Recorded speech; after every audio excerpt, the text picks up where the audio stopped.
Journée école propre. L'initiative a été lancée ce jeudi matin par la délégation spéciale de la mairie du district de Bamako en partenariat avec les responsables scolaires de la rive gauche. Cette journée vise à créer un espace propre dans les établissements scolaires, ici chaque dernier vendredi du mois. La Renaissance, c'est le thème choisi pour marquer la première édition du Saliba, Salon international du livre de Bamako, un salon pour redonner vie au secteur du livre au Mali. Éditeurs, auteurs et écrivains venus de toutes les localités du Mali et d'ailleurs prennent part à ce salon. El Bilal Touré a soulevé ce mercredi le trophée de l'Europa League. L'international Aigle devient ainsi le 4e Malien à inscrire son nom parmi les lauréats de cette épreuve, à suivre en toute fin d'édition. Voilà pour le sommaire, c'est un réel bonheur de vous savoir fidèle à ce rendez-vous d'information de ERTM2. Bonsoir et bienvenue à tous. Lancement ce jeudi matin à l'ESICA, l'école centrale pour l'industrie, le commerce et l'administration de la journée École propre, initiée par la délégation spéciale de la mairie du district de Bamako en partenariat avec les responsables scolaires de la rive gauche. Cette journée vise à créer un espace propre dans les établissements scolaires, ceci chaque dernier vendredi du mois. Les élèves, quant à eux, auront la tâche de mener ces activités de salubrité dans leurs écoles respectives. Quelques temps forts de ce lancement pour ERTM2 avec Aruna Kiadambele et Abdoulaye Diarra. Ils sont membres de la délégation spéciale du district de Bamako et responsables scolaires de la rive gauche à donner le coup d'envoi de la journée École propre à l'ESICA, École centrale pour l'industrie, le commerce et l'administration. Cette action s'inscrit en droite ligne dans l'agenda et les priorités de la délégation spéciale du district de Bamako afin de rendre Bamako propre, afin de rendre Bamako coquette et assurer une meilleure santé pour les populations du district de Bamako. Il y a eu des moments où les devantures de l'ESICA qui fait face à Medina Koura étaient devenues un dépôt d'ordures où il a fallu l'intervention de Madame la directrice de l'académie avec l'alerte du directeur général de l'ESICA, avec l'implication de Monsieur le gouverneur du district de Bamako, avec l'implication des chefs de quartier. Donc quelque part, soit porté sur l'ESICA pour le lancement. C'est en réaction face à cet état de fait. Quant aux élèves, ils sont appelés à veiller à la continuité de ces actions de salubrité pour un meilleur cadre d'apprentissage.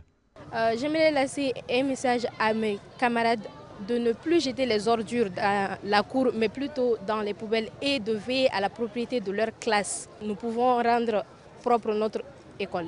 Cette initiative de la délégation spéciale du district de Bamako se déroulera désormais chaque dernier vendredi du mois dans toutes les écoles. Les étudiants de l'ICAO, Université catholique de l'Afrique de l'Ouest, étaient dans le mur ce jeudi du groupe ERTM. Une visite de formation et d'apprentissage pour ces jeunes apprenants. Ils en ont profité pour s'imprégner des méthodes de travail des agents de l'office et ont eu la chance de prendre part en direct à l'émission Grain de Midi diffusée sur ERTM 1. Awa Sidibé a suivi cette visite pour ERTM 2.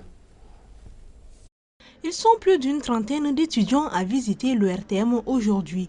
Accompagnés de leurs professeurs, cette visite des étudiants en première année journalisme de l'UCAO a pour but de les familiariser au métier de l'audiovisuel. Il faut les préparer depuis la première année. Donc, c'est une occasion pour eux de comprendre comment l'ERTM fonctionne, comment le travail de journalisme se fait, comment la rédaction est organisée, comment le journal est présenté, comment on prépare le journal, etc. etc. Donc dès maintenant, c'est important aux futurs journalistes de comprendre comment tout cela fonctionne et comment tout cela est coordonné. Les étudiants se sont montrés très réceptifs lors de la visite et n'ont pas hésité à échanger avec les agents de l'office sur les arcanes de ce métier. Oui, franchement, je suis vraiment satisfaite parce qu'on sait qu'on n'apprend pas tout en classe. Et le fait de sortir, ça nous apprend beaucoup de choses. On voit ce qui se passe sur le terrain, comment ça se passe, comment ça se déroule. La journée, elle s'est très bien passée. On nous a montré comment ça se passe dans un studio télévisé, les matériels qu'ils utilisent pour travailler, la structuration. J'espère vraiment que ça sera une très bonne continuité pour les étudiants de l'UCAO. La visite s'est terminée par la participation des étudiants à l'émission Grain de Midi. l'UCAO, Ces visites du genre sont organisées chaque année par les responsables de l'université. Le Saliba, Salon international du livre de Bamako, vient d'ouvrir ses portes. Un salon pour redonner vie au secteur du livre au Mali. C'est d'ailleurs qui justifie le thème de cette première édition, la Renaissance. La Bibliothèque nationale, théâtre de cet événement, a enregistré ce jeudi la présence des éditeurs, auteurs et écrivains venus de toutes les localités du Mali et d'ailleurs. Le Saliba, il faut le noter, marque le retour du salon après des années d'arrêt. Mariam Sissoko a suivi pour ORTM2 la cérémonie d'ouverture. Ce salon se veut une occasion non seulement de redonner vie au secteur du livre, mais aussi de rencontrer les acteurs et de découvrir de nouveaux livres.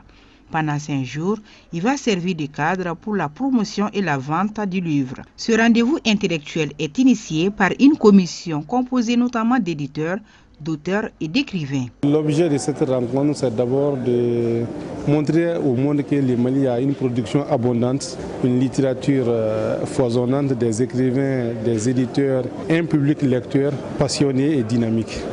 Donner de la visibilité à la production nationale, aussi bien à l'intérieur qu'à l'international. Le salon du livre de Bamako n'est pas nouveau. Il a existé par le passé. D'où le thème pour cette édition, la Renaissance qui marque le retour du salon après des années d'arrêt. C'est la première édition sous cette forme. Le salon a existé au début des années 2000. Ensuite, il s'est endormi un peu et nous essayons de les réveiller afin qu'avec la lecture, les livres, les pays tout entiers puissent retrouver sa splendeur d'antan. Ils sont nombreux, les promoteurs de maisons d'édition et exposants nationaux et internationaux à prendre part à ce grand forum du livre. C'est un événement majeur pour nous, tant bien que nous sommes l'acteur principal du livre en Côte d'Ivoire. Et il était important pour nous de participer au salon pour soutenir nos confrères ici présents. Il y a de très beaux livres qui parlent de l'Afrique en général, qui touchent aussi bien la maternelle, le primaire, le secondaire que l'université et bien sûr la littérature générale pour toute la population. Nos attentes de cette première édition du Salon du livre de Bamako, d'abord c'est de représenter dignement notre pays, le Niger.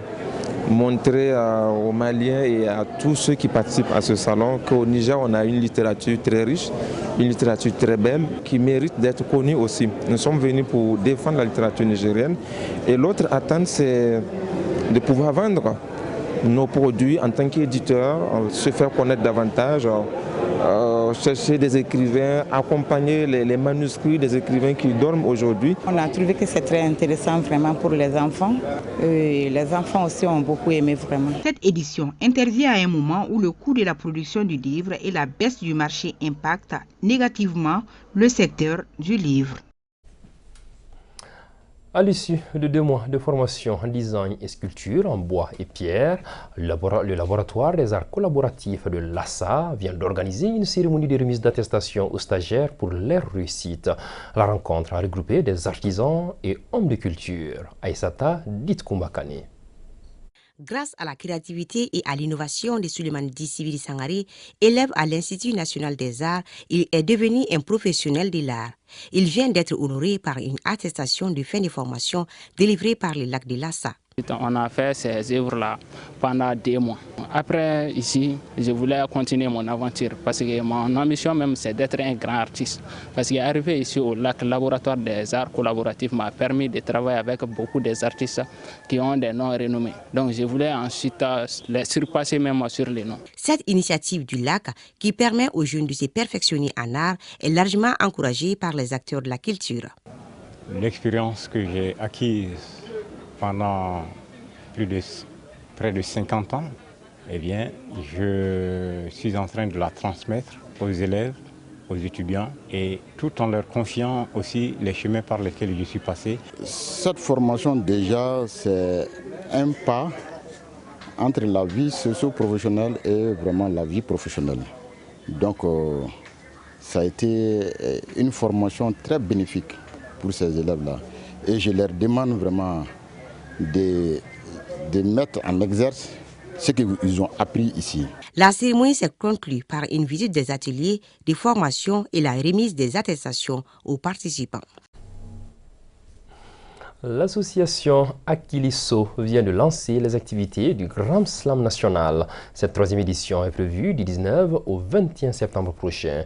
Pour ce pré-lancement qui vise à mettre en valeur le slam sur le plan national, les organisateurs ont donné le ton à travers une soirée riche en slam et en poésie dans la salle de spectacle de l'Institut français du Mali. Moussa Diabaté et Moussa Balo.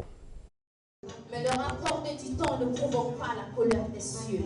Ce spectacle intitulé Lab Oratoire annonce les couleurs de la troisième édition du Grand Slam du Mali, prévu du 19 au 21 septembre 2024 à Koulikoro. C'est un événement qui magnifie l'islam, la poésie de manière rythmée.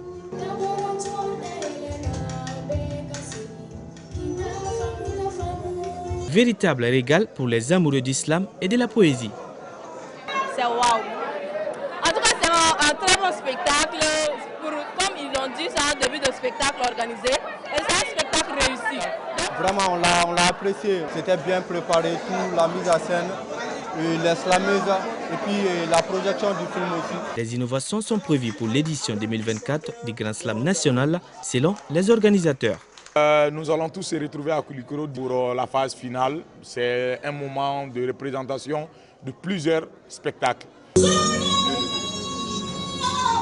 Lab Oratoire a été précédé de la projection d'un film documentaire sur les Djelia, un film qui a plongé le public dans les mélodies enchanteresses du Djeli, Ngoni et les récits des griots, mettant en lumière l'art oratoire qui définit les Djelia. Le Djeli et le slammer, ils ont tous la parole, ils sont tous détenteurs de la parole, et c'est deux choses différentes. Le slammer n'est pas un Djeli. Un Djeli peut devenir slammer, mais un slammer ne peut pas devenir Djeli. On est Djeli. Ce spectacle de slam est une création pluridisciplinaire qui a mis l'accent sur la déchéance de l'éducation dans notre pays. Et puis du sport football, afin de boucler cette édition sociétaire de l'Atalanta Bergame d'Italie, notre compatriote El Bilal Touré a soulevé ce mercredi le trophée de l'Europa League. L'international Aigle a participé à la fête en devenant ainsi le 4e Malien à inscrire son nom parmi les lauréats de cette épreuve. Voilà, c'est là-dessus que s'achève cette édition du 19h30 que j'ai eu l'immense bonheur de vous présenter le journal Bamana. C'est tout de suite avec Mariam Kassambara. Solidarité, patience et résilience, c'est par là que va se réaliser le Mali de nos rêves. Paix et bénédiction d'Allah sur tous et chacun.